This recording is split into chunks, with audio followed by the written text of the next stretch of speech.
আসসালামু আলাইকুম রহমতুল্লাহি ওবারাকাতু।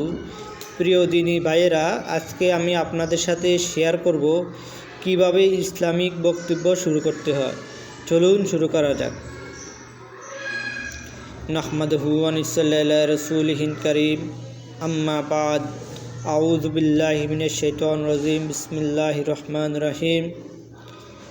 শহীদি কাফেলা গণমানুষের সংগঠন বাংলাদেশ জামাত ইসলামী কর্তৃক আয়োজিত আজকের দায়িত্বশীল বৈঠকে উপস্থিত সম্মানিত সভাপতি, সেক্রেটারি এবং অন্যান্য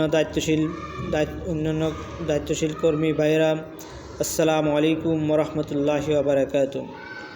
প্রথমে শুকরিয়া আদায় করছি সে মহান রব্বুল আলমিনের দরবারে, যে মহান রব্বুল আলমিন আজকে ফজর নামাজের পর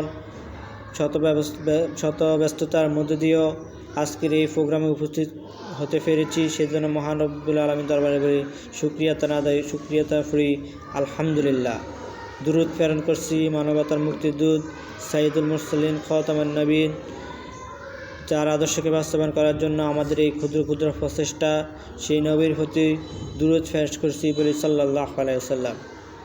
আরও দোয়া করছি বদর, উহুদ, খন্দক থেকে শুরু করে আজকে এই পর্যন্ত যত মুসলমান নর নারী ইমানদার অবস্থায় ইন্তেকাল করছেন, সকলের কবরকে আল্লাহ যেন জান্নাতের বাগান বানিয়ে দেন। সকলে বলে আমিন।